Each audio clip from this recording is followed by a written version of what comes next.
All right, we are live. Hey everyone, this is Daphne Scott and Cliff Ravenscraft coming to you, and we are doing this audio podcast. However, we wanted to be able to do a little live streaming, and that's what we're doing. We're going to play the intro here a little bit, and that's really in the spirit of making it easier in post-production, so we don't want to have to go back and add things. So you're seeing really how the sausage is made right here up front and ready to go. And with that, we're going to get this started. Oh, Daphne, before Yes. you do that, I just thought of one thing, and I know that we're already live, Yeah. but since in the spirit of seeing the sausage made, I just realized you asked me, is there any reason why I should not do it through StreamYard, but instead the Roadcaster? Yeah. And it just occurs to me that after the jingle, there's a fade out period. Are you Yeah. able to fade out in StreamYard? Because I'm not aware of that feature or functionality. I am not. That's why I was gonna use the Roadcaster Okay, so we because are I can going to fade do the out. Roadcaster. Because I can fade out There we then. go. Yes. Yeah. If not, Awesome. Thanks. it'll play for like 5 minutes. I know, it is like, we're talking over it. Can you hear us? All right, here we go.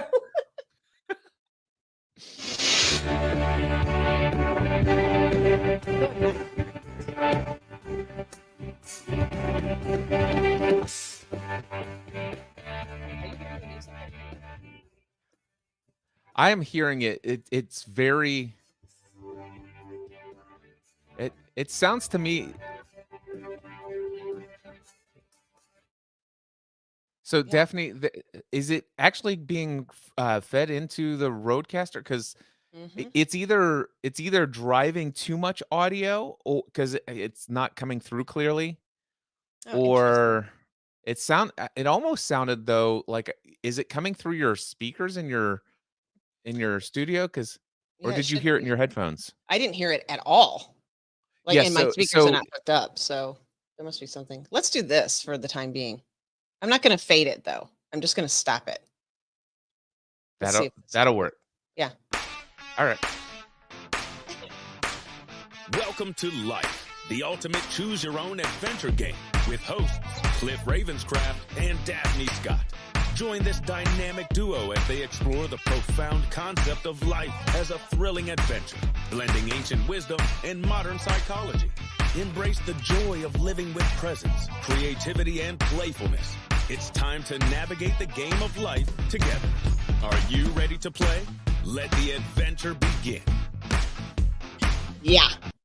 Let the adventure begin. Let the adventure begin. It has begun already. Ladies and gentlemen, that's called having a backup plan. That's exactly right. Well, and today I think it's fitting because today we were talking about mindfulness. What is it? Okay, I'm bold to even ask that question. I think I don't know that we're going to define that today. However, that is what we're talking about, and I think having a backup is part of the whole plan. It can be part of the plan. So we're going to be talking about mindfulness today. What is it? What does it mean? And Cliff, I want to dive right into this. I'm going to, because we always have a little ramp up. We're kind of chatting before the show, before we hit record. And we said, okay, here's the topic today. And I want you to talk a little bit about your process because I put the outlines together. I kind of choose the topic and I give us what I call a foothold. It's just a jumping off point. I don't know where the show's going to go. I don't know really what I'm going to say. I don't know what you're going to say. But you said something and I thought this is great when we talk about mindfulness, because I think mindfulness, there's the idea that there's some intentionality, which would imply some future planning, maybe. But there's also another Maybe, part, maybe, right? There's another maybe. part to this. So talk a little bit about your process of of how much work you go through, Cliff, to get ready for the show. Yeah, so we were talking briefly and said you had asked me, "How do you feel like last week went?" And I'm like, "I felt like it went great." It's the way that I typically show up, and as long as you're happy, because I think of this primarily as your show, it lives on your brand and stuff like that, and I'm delighted to co-host this with you. And I'm like, as long as you're happy with how last week went, that's how I like to show up. And Yeah. so what I had said was, I looked over the outlines just to see what topic you had chosen. I saw a little bit of a brief overview from above about where you're thinking our conversation might go, and I make it my intention to prepare nothing at all as to what I might contribute to said topic in advance. And the reason why is, first, I want to make sure that I know what the topic is and that I have some level of understanding of at least what the topic is. And as long as that's the case, then what I want to do is I just want to go with the flow in the moment rather than thinking, oh my gosh, Daphne had in the outline, she was going to ask me this. And I was really looking forward to really showing my stuff by Yeah. giving this response. And she never asked that question. It was in the outline. And And I so spent hours researching it. oh my gosh, it's like that's the one thing that I thought I could contribute to the show. But instead, what I want to do is Oh I'm like, man. okay, I got to feel where Daphne's going with this. And in the moment, my intuition will guide me, not my memorization. Yeah. Oh, that's so good. That's so good.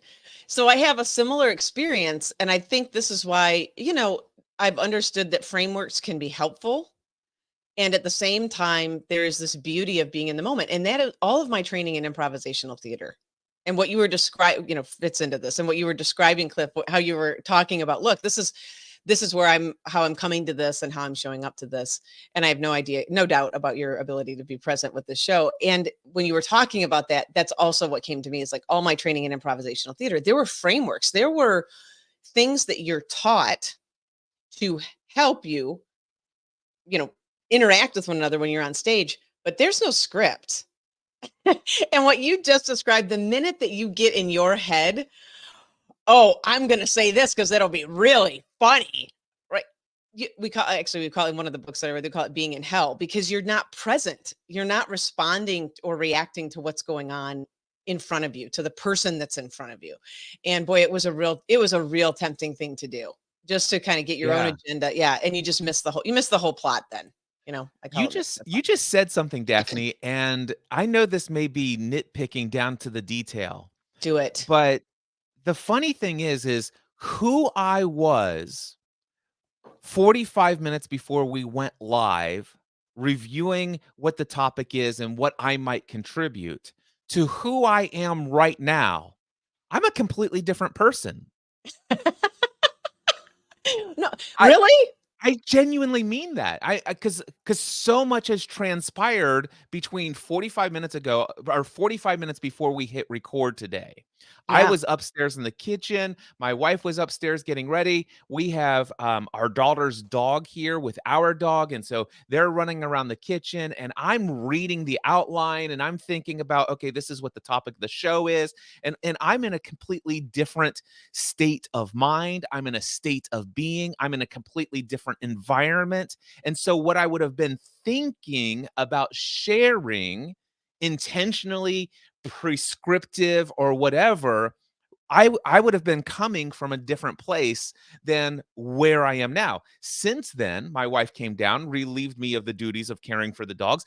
I came down here and I'm setting things up. And now you and I have gotten into the back end of StreamYard and we're talking about how the technical aspects are going, different options for bringing in jingles and all this other stuff. And you and I are I mean, interacting with you brings forth from me a different state of being than me having the dogs so in essence I'm a different person. I'm coming from a different place. I'm in a different state than I was when I was upstairs. And so what I might say regarding any topic could be completely different. This is the now version of Cliff Ravenscraft. Yeah. So I'm just going to go with that. So you mean you're not just a static fixed entity? No, I'm ever evolving.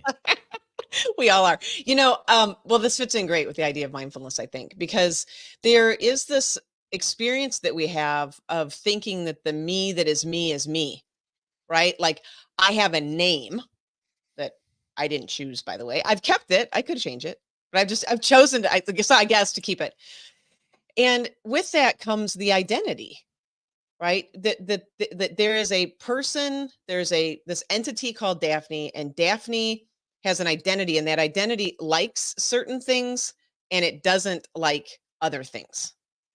And when we start, I'm going to call it subscribing to that idea, then I lose the essence of the change that actually, I'm going to say change, the change that's actually happening, but I lose the essence of sort of the reality, the less conventional reality that this isn't a fixed entity over here.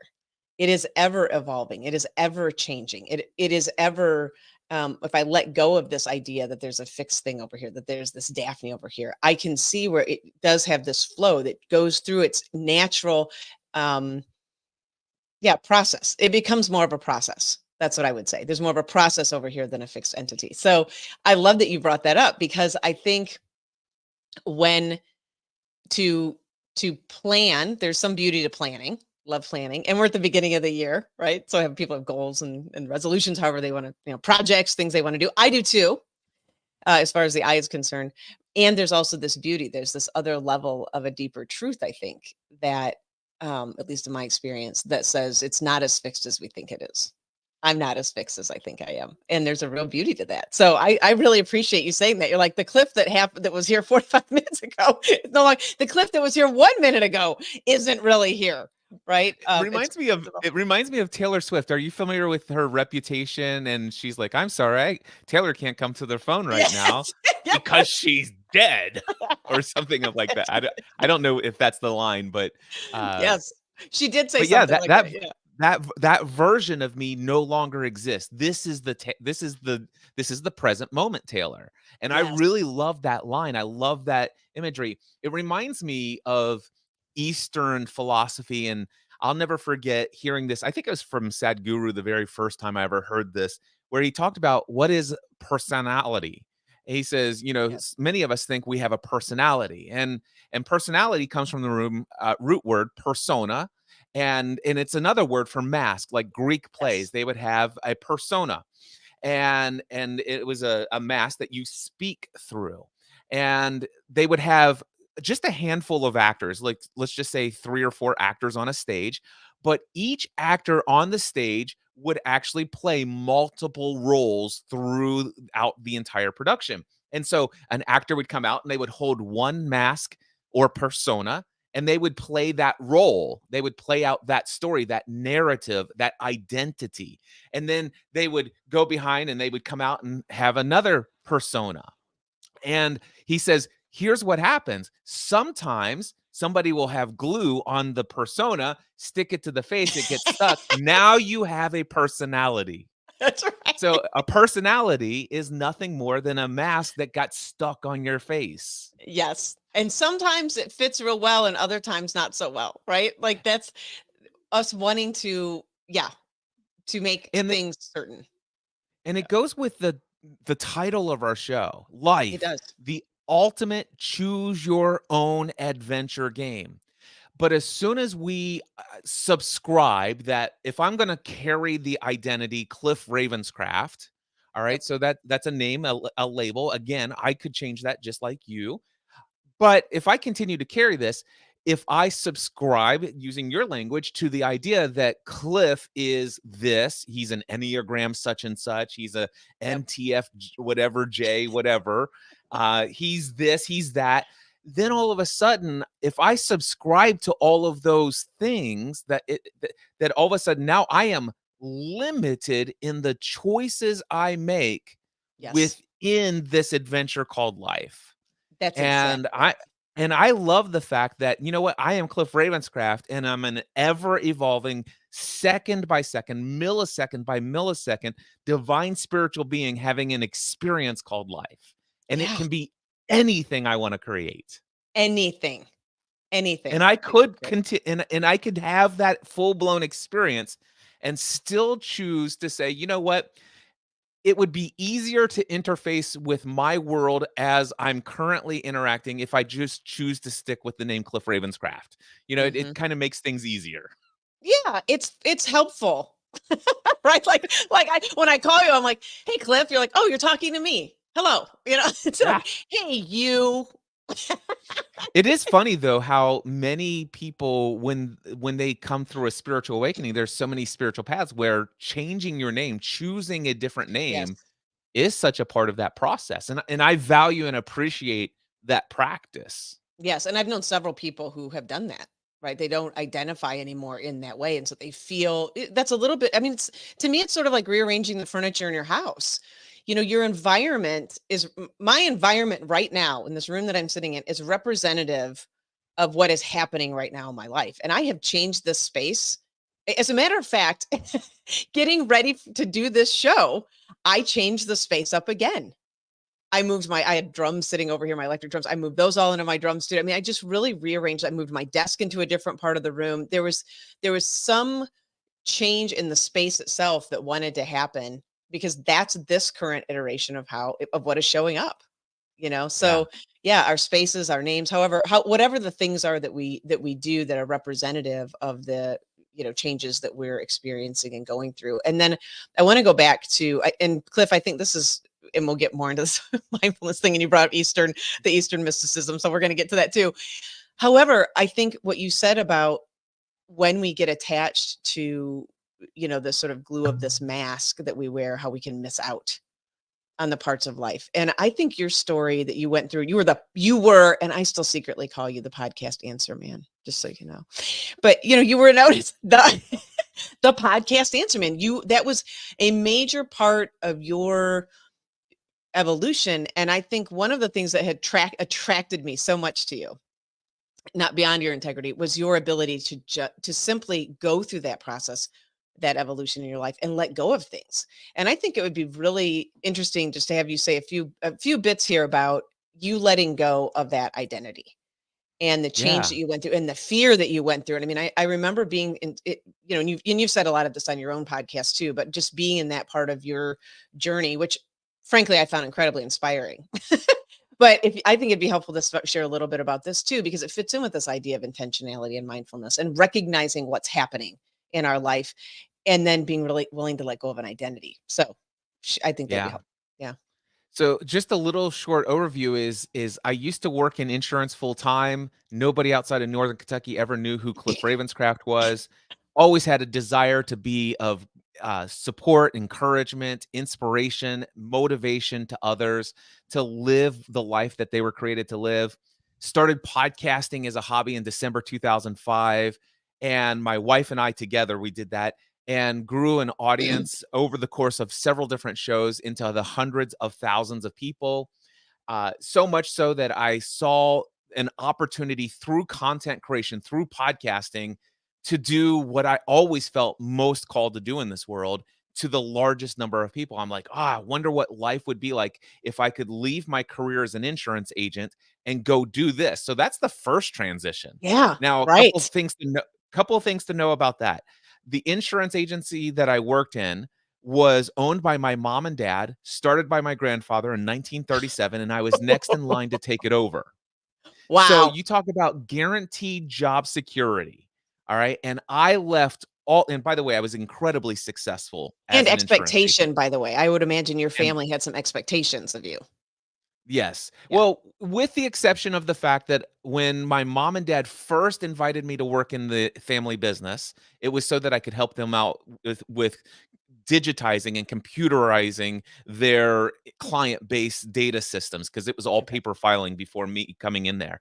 And I said, listen, I will come work for you on two qualifications. Number one, you won't ever expect me to get my insurance license because I have no desire to sell insurance. And if I'm ever offered an opportunity to pastor a church full time, no matter how much less money I might make, I have to have your full blessing. And they agreed to that when I had started working with them back in, I think it was 1996. Okay. So, Okay. so while they're, but over time, I will tell you that I began to see insurance work as far greater ministry to at least the world at the time. For me, was my local geographical area here, and so yeah, I had kind of divorced myself from the idea that I'll pastor a church one day. And I'm like, wow, insurance is lucrative. And I am so much support and help to this community of tens of thousands of people here. Yep. But I did decide to leave that so that I could pursue the serving of this much greater audience and a much greater expression of who I am and not sit there and fax proof of insurance cards every day to people who forgot to take them to the courthouse. So anyway, so I'm like, how am I going to make a living creating podcast content? And we had ideas, we had advertising sponsorships, and it just kind of happened naturally that people said, Cliff, can you teach me how to podcast? Right. And I'm like, well, gosh, yeah, I can. And that they're like, you need to let me pay you to do that. And I'm like, well, how much would you pay for somebody to teach? And I'm like, you're seriously? I'd pay you to let me talk about podcasting for an hour. There was a whole journey about pricing and stuff, but here's what I left behind, and this is what Daphne is getting to. I did grow my podcast Answer Man brand to where eventually I was doing a 4-week podcasting A to Z course where students paid $2,000 per student. I would host this every other month, and there was 20 to somewhere between 20 to 40 students per session. So put the math together. That was pretty lucrative.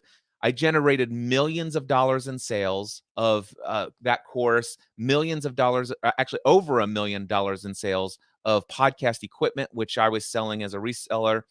And I had trained more than 40,000 people through all of the stuff that I was doing online to successfully launch a podcast. So there are 40,000 podcasters out there that I personally introduced to the world of podcasting. And after a decade, I became absolutely mind-numbingly bored with teaching. This isn't why teaching somebody how to get rid of the buzzing noise in the audio quality of their podcast was the same to me as faxing a proof of insurance card to the courthouse for you. But Cliff, you're so good at it. I was good at it. And I could spend all day, every day, 8 to 10 hours a day doing it. Yeah. And I could make tons of money doing it, which I could have done in insurance as well. I've proven that model to be financially successful, but not internally rewarding. Yeah. Yep. So over time, I realized what I'm really doing is not helping people launch a podcast. Yes, that's a byproduct. But what I recognize is the greatest value that I had was helping people discover who am I? Why am I here on this planet? What is it that I desire? And how can I overcome anything that holds me back from creating that? Yeah. And as soon as I learned that, it was about an 18-month transition, but I had to overcome all of my limiting beliefs about leaving yet another financially guaranteed, proven economic model for my business to go in a completely different direction. Yeah. Yeah. And I think that's what I find so inspiring. And I too I've done that twice. Big, in terms of changing my career, changing what I'm doing, letting go of the money. Someone said to me one time the story of golden handcuffs, right? And I'm like, yeah, I get golden handcuffs. You're in the handcuffs. Somebody else has, it makes it look like they have all the gold. Everyone thinks the handcuffs are gold. I'm like, oh, no, the handcuffs aren't the gold.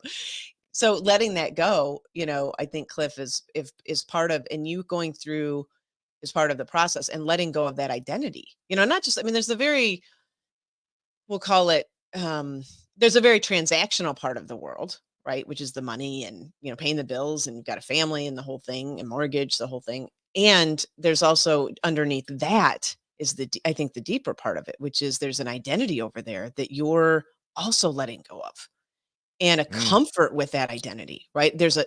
Again, we're back to what we talked about in our first show, that there's sort of this idea of certainty.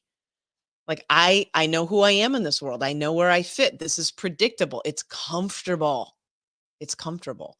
Also, and we enjoy parts of that, but to be able to let go of that, and you've said to me a couple of times, like, there's just a must that has to happen. Like the discomfort has gotten great enough. Right. Yeah.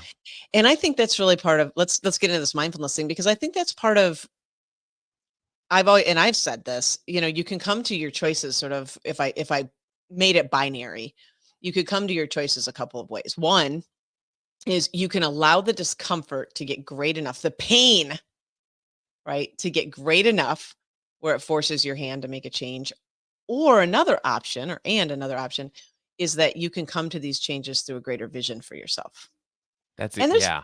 Right. And there's probably a combination of things happening there. I would imagine in your experience, you had some discomfort, And at the same time, though, you were experiencing something that was like, oh, I need to keep going over there. Right. Like this is, so I don't know if that's true, but Yeah, no. So for me, there was certainly a growing discontent on both the yes. insurance side before I leaped into the podcast world. And then there was a growing discontent with the technical aspects of teaching podcasting and what I felt most called to do in the world. There was a growing discontent, and there was a pain associated with it. And if it weren't for that, which I'm thankful for in both cases, I don't know that I would have asked myself the question. I wonder what life would be like if fill in the blank, which is Yeah. one of the best questions I've ever asked myself. I think it's Ever. the only question. I Yeah. wonder. I mean, wonder questions, and I learned that from Katie Hendricks. Wonder questions, right? I wonder what it would be like Yeah. if instead of if only I had this, I'd be happy. It's I wonder what I mean, questions are, the quality of the questions we ask is everything, right? Yes. I think. So yeah, I wonder what it would be like. I wonder what it would feel like. I wonder, and those questions are very powerful. And that's what led me to the compelling vision of the future. And there's some ancient wisdom from the Bible Yes. that says, "Without vision, the people shall perish." Yeah. And so that without some sort of compelling idea of what you want to create or what you desire, the desires of your heart, without that compelling vision drawing you, then I don't know that I would enjoy the adventure of life as much as I do. Yeah. And it is an So adventure. and there is something to be said about the initial pain. I liked the fact that it woke me up to the idea. It's like, maybe something else could be possible here. Yeah. But I do want to stress that I've since been made the transition from podcast answer man to mindset answer man. And today I coach people around business mindset and strategy. Yeah. And a lot of people making a transition from corporate world into full-time self-employment or whatever. Just I help a lot of people as brand new entrepreneurs or people who are transitioning from owning their own business for 30 years and they just sold it and they're like, who am I now? Yeah. For the last 30 years, this was my identity. Helping them discover that. And through this process, I've always discovered that those who are running away from pain only end up finding the same vibration of pain and suffering wherever it is they go to next. Yeah. Yes. Because there is this thing called law of attraction. I'm a believer in it. I don't necessarily think that everybody believes in it, but that's fine. But the thing is, though, is that if this is your experience of life, is that you're running from this, I think there's an opportunity for you to go through and experience the pain of what you're going through and evolve through it and become the person that you desire to be without making the change. And then if you can make that change from a compelling vision standpoint, chances are the problems won't lag behind Well, you and walk out the door with you. well, what you're talking about, I think, Cliff, is again this pattern. This fits right into mindfulness. So I'm simply making decisions to avoid something. I'm simply making decisions to avoid something versus, and therefore I'm in a reactive state, right? I'm reacting. I'm not in a responsive state, which is, yes, I'm noticing I don't enjoy doing this thing anymore, or I'm not this person that enjoys this thing anymore. This has run its course. And I wonder what it would be like. I'm noticing that I'm drawn to this thing over here. I wonder what it Yeah. would be like to create more of this in my life. So when we're in the space of simply wanting to avoid something, then our entire world is constructed around avoiding that thing. And we can't, and I'm going to give you a real world life experience I had yesterday on an airplane. And you know how much I love. Oh, I know Daphne's love for airplane travel. You know, I love our commercial air travel. So many suggestions, by the way, that I have for them to improve this. Anyway, besides that, if I'm wanting to avoid simply missing a connecting flight, or if I'm wanting to avoid that, then my life becomes one of missing all of the beautiful nuances that are happening in the moment because I'm only focused on avoiding this thing over there. I'm missing out on, well, what can happen here? What are all the opportunities in the adventure? What are all the possibilities that I have? I don't have all the possibilities available to me because I'm only focused on avoiding this one thing.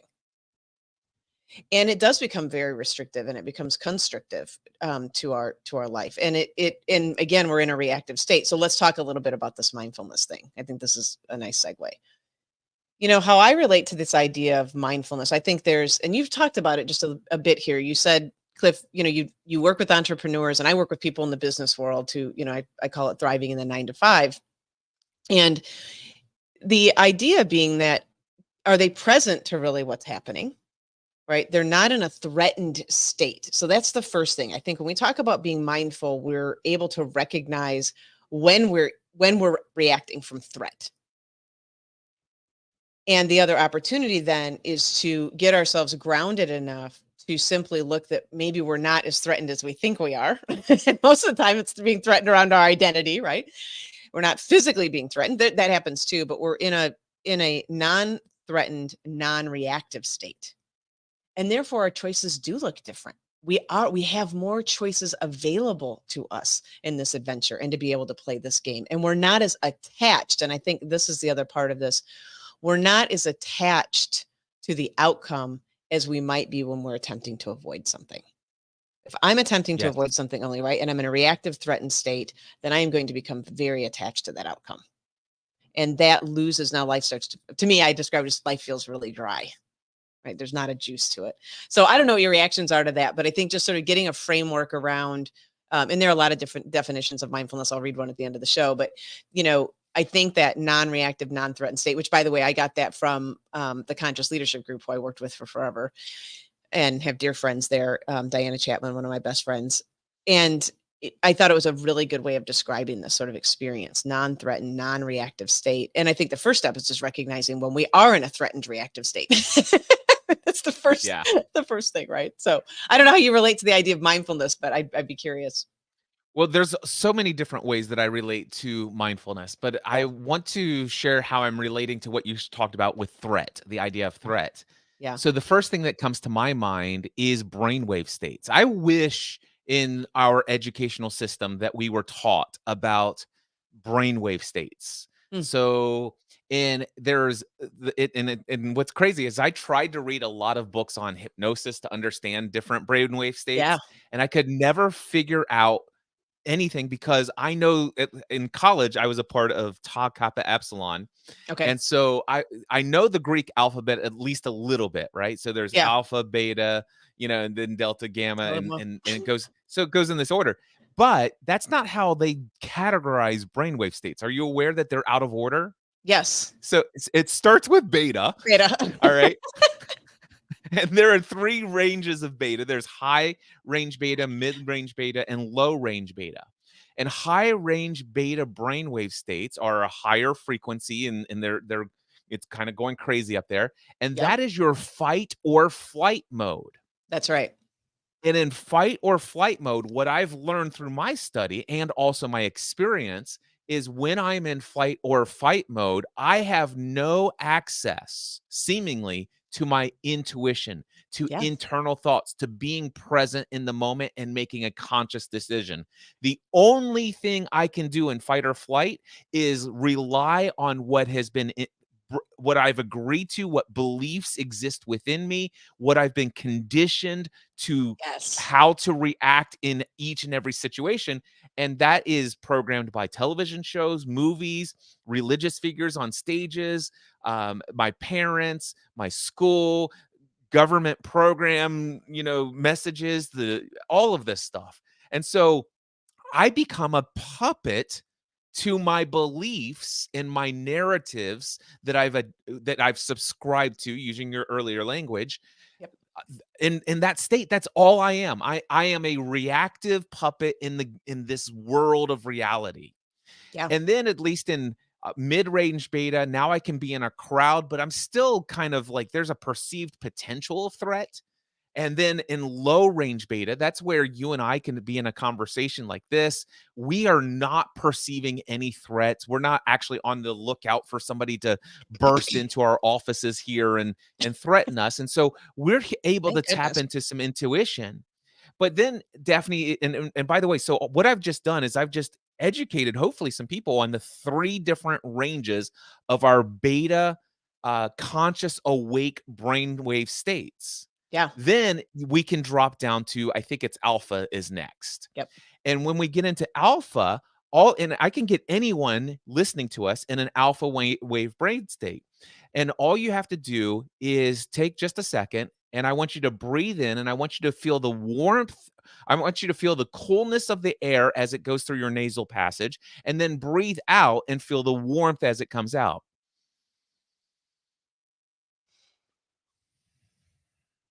Now, if you did that, what you just did is you placed your energy and attention and awareness internally instead of externally. That instantly put you into an altered state of consciousness called alpha brainwave state. And that's how quickly we can drop down. And you Yes. can't do that in a high range, threat, blah, blah, blah state. And Right. so, wow. And then all of a sudden, if I could, so Daphne, let me ask you this just real quickly. Tell me about a birthday party that you really loved, one location where you remember being, and just paint the picture of what that's like. And I and our audience is going to imagine that with you. I'm going to talk about Saturday. I celebrated with my mom her 80th birthday. And we were at my brother's house. Him and his wife hosted all of our family there, and we had music playing, and everyone was talking, and my mom was sharing stories from her life, and I got her this poster that said, "Here are all the things that happened in the year of your birth." It was 1944, which is an education for me, by the way, also. And she was reading that and sharing it with our family and talking about just memories of her life, and so appreciative. And my brother wrote a poem for her and read that. It was incredible. It was an incredible evening. And just to be able to be there, um, knowing so many of my friends who have lost their parents, and being able to be there with her was just a very special moment. And we had a wonderful lobster dinner because that is her favorite special celebration dinner. I love that. And so, matter of fact, as you were talking about this, I imagine your mom as 80 years old. So I'm thinking of somebody of an advanced age, and I'm imagining her. I imagined her sitting on the couch in a living room in a pleasant area. I'm imagining other family members seated around. I'm imagining the opening up of this vision board of all the memories and hearing and I'm imagining in the background the music that might be playing. And Yeah. so all of a sudden, because I'm using imagination, that is all internally focused. And that put me into what's called theta brainwave state. And the fact that we're actually still consciously awake and interacting we were actually entering in and bouncing through alpha theta brainwave state. So now we've already, and then of course there's delta brainwave state, which you could get even deeper. You could go into full on Gamma. theta, Right. and then gamma is this amazing thing which can happen in any brainwave state. But here's when I think about mindfulness, what I think about is like, wow, if I find myself threatened or perceive a threat, or if I perceive chaos, or I'm definitely reacting. It's very common language today. If I'm triggered, Yeah. Yeah. if Okay. I find myself triggered, and I do get triggered sometimes. It's Sure. like, wow, where did that come from? That person just said that thing, and that did not feel good. And it's like, oh, okay. And so what I instantly try to do is I try to go internally and say, you know what? I am aware that I am reacting right now. I am aware that emotionally that there are chemicals that are flowing through my body that has increased the blood flow through my body, my increased heart rate, my breath is starting to get shortened, and my body feels as though I am being threatened. Mm-hmm. But I've learned not to take things personally. This person, what they said, that doesn't have anything to do with me. It has to do with what they are perceiving me. It's their picture of who I am. That doesn't define who I am. And what's going on is I recognize there are still some internal beliefs that what they said is important and that it's true and that it means something negative for me and therefore could cause me harm. And then I begin to question the reality of that. Is there evidence to support that? Is there evidence to the contrary? And so for me, when I get into a mindfulness moment, I actually think about what was my brainwave state when I actually heard it. Is the threat real? Can I bring myself? Can I breathe? Can I actually get my focus internally? Can I get into what I call the seat of awareness? Yeah. And when I get into the seat of awareness, then I can observe from the seat of the observer what's happening in my physical being and how is that interacting with my psychological belief system. And that's creating this physiological result in my body. And I'm like, oh wow. And then it's like, okay, and what do I want to create in this moment based upon all of this data? Yes. Well, so at the end of all of that process, you're able to ask a really powerful question, What do I want right? to create? What do I want to create? This is the isness. You've sort of ridden this wave between the reaction and acceptance, and right. And that's why I call like kind of riding waves of lives. I know that's coming. It's coming. I am going to fall into reaction. I am going to feel threatened by things, right? That's just part of living. I want to rewind all the way to the beginning of what you said, Cliff, because I think this is the whole point. When we are in that reactive state, our brain waves do change. And we know, I think most people are probably familiar with the idea of fight and flight. It is absolute true. And this is where science is so helpful that our prefrontal cortex, our higher reasoning center, goes offline.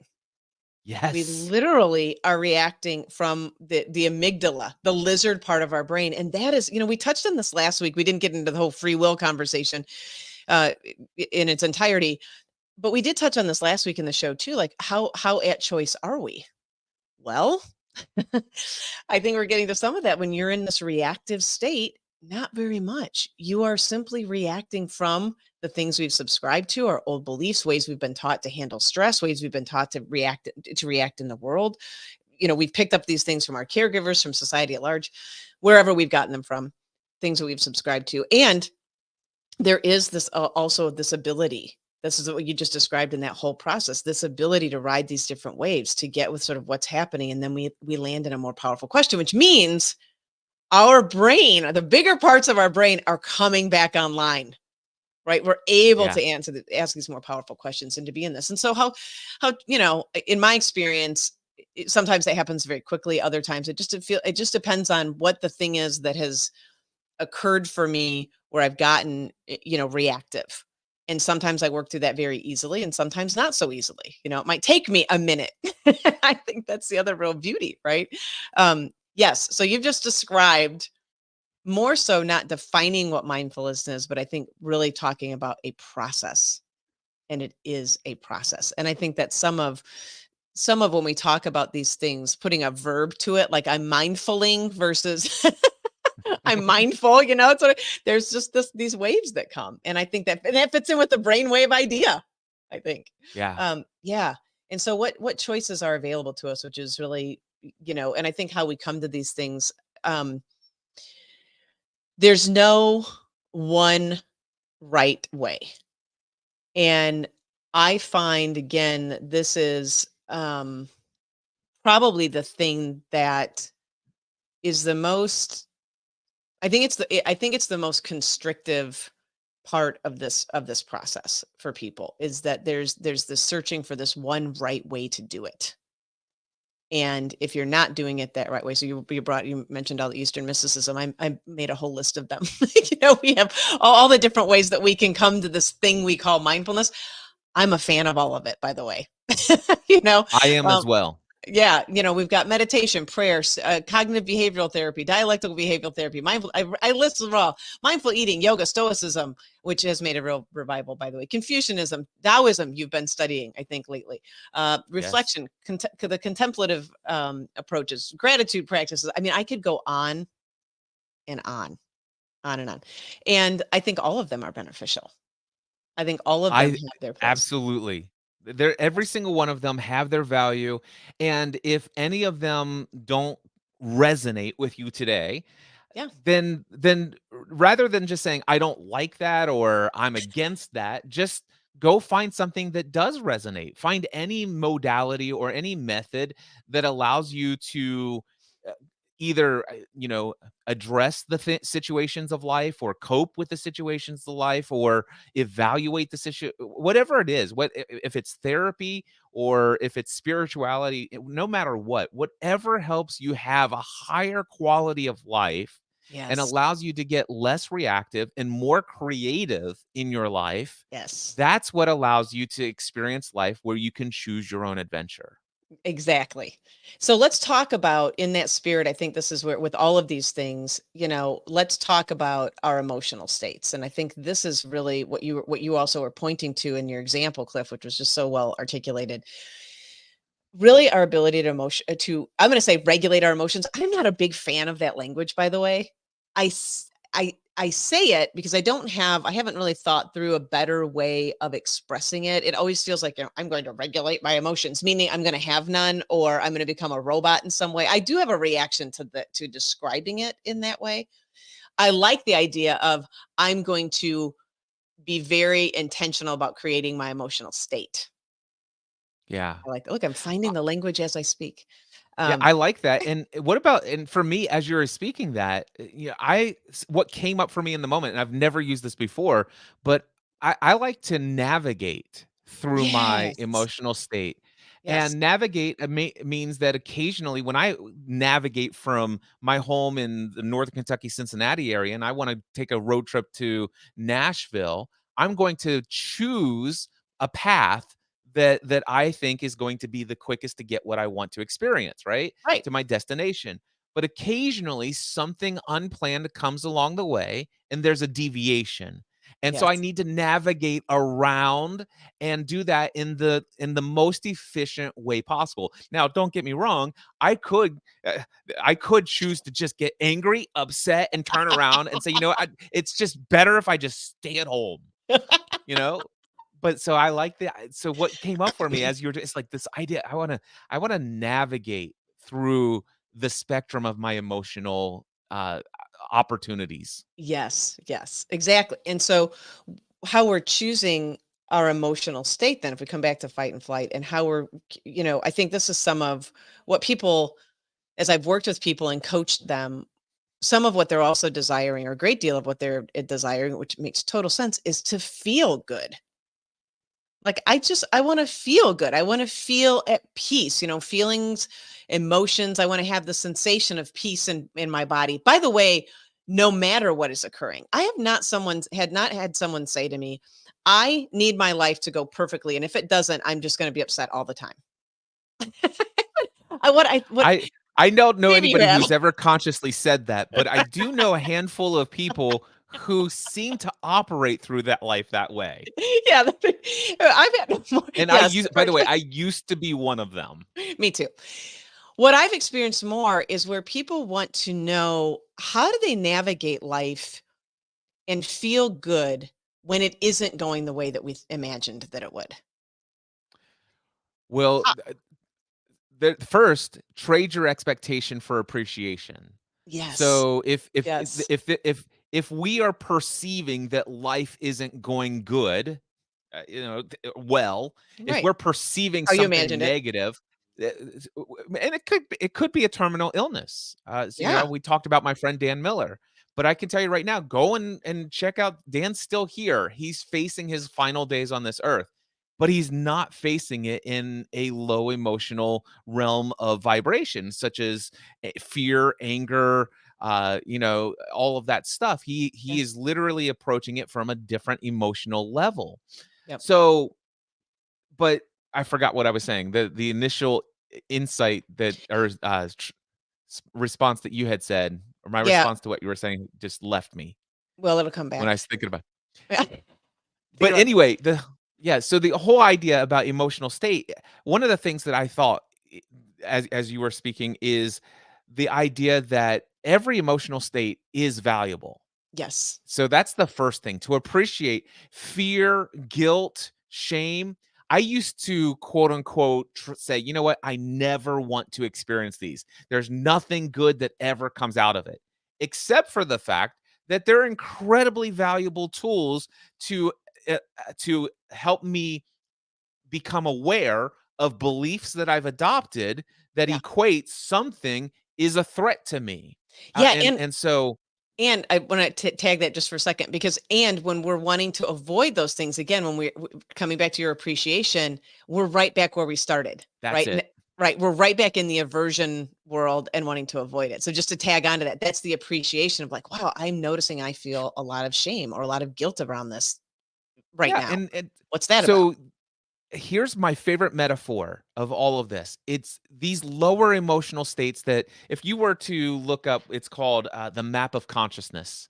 Yeah. And there's a book by Dr. David R. Hawkins called The Map of Consciousness Explained.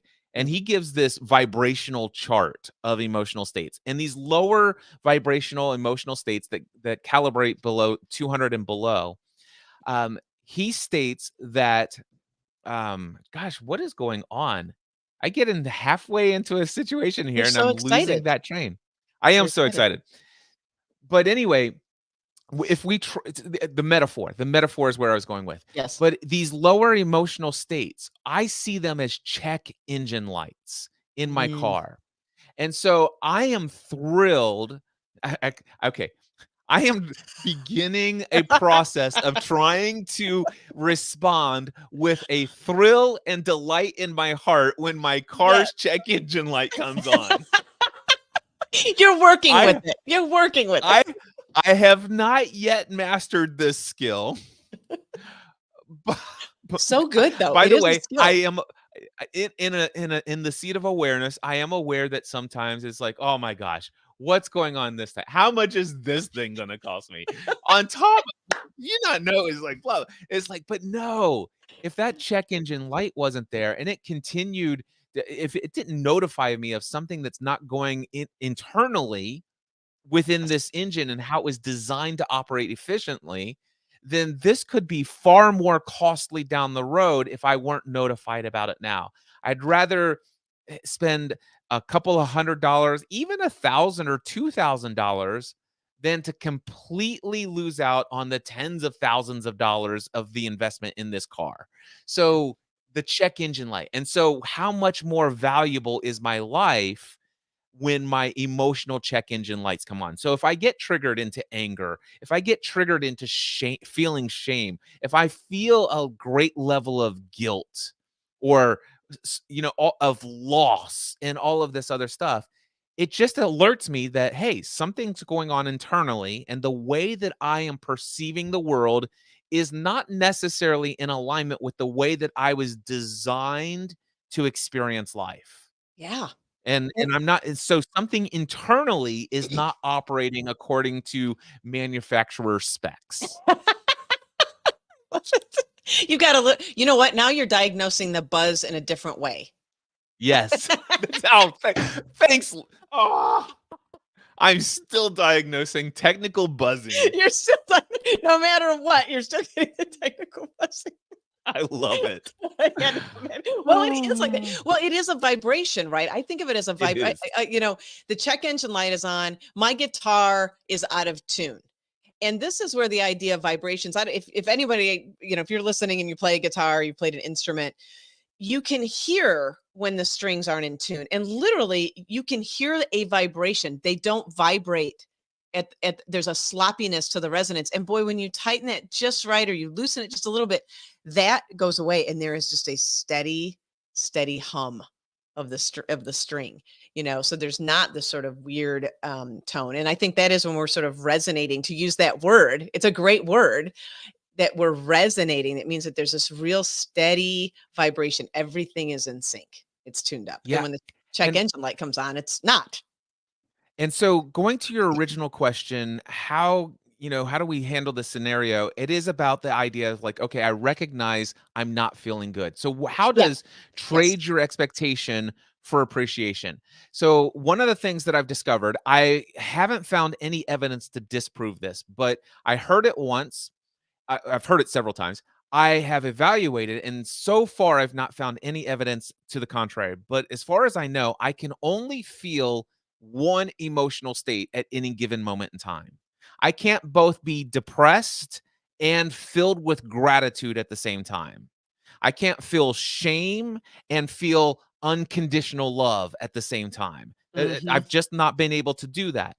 So if I'm feeling what I might determine to be a negative or undesired emotional state, that means that I must be focused on something that I perceive not to be going well.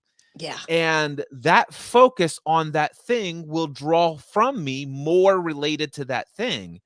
So when I say that, trade my expectation of how I thought this scenario was results that I would get, or how I thought this day was going to happen, this did not go according to plan. I'm recognizing that my check engine light has just come on.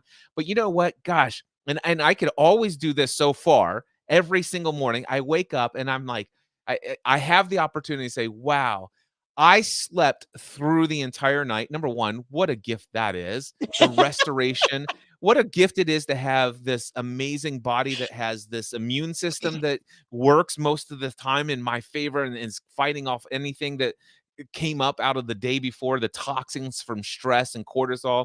But I love the fact that every single day so far, for nearly 51 years, every morning when I wake up, the earth is still rotating around the sun precisely at the exact distance necessary to keep me from freezing to death or burning to death overnight. It's What so a gift.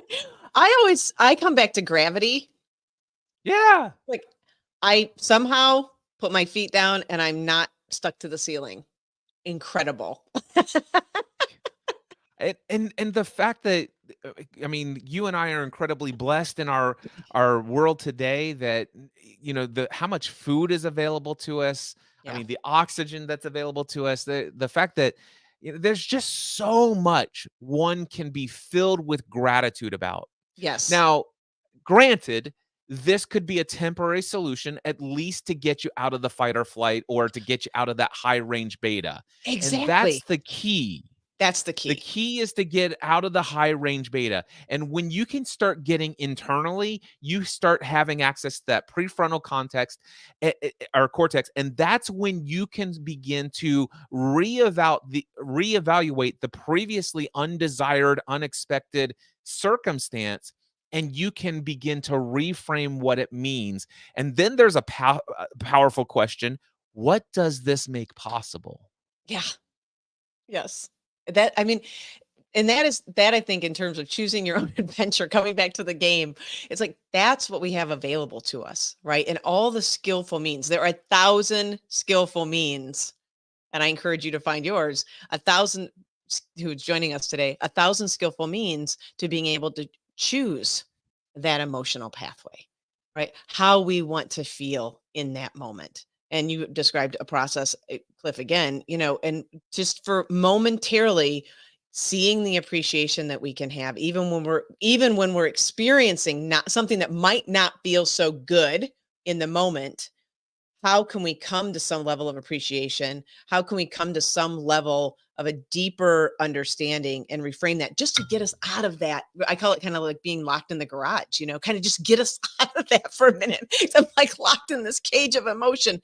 How can I get myself out of that just for a second so I can get access to the bigger way that I can show up, right? Have a different level of resonance and then go from there.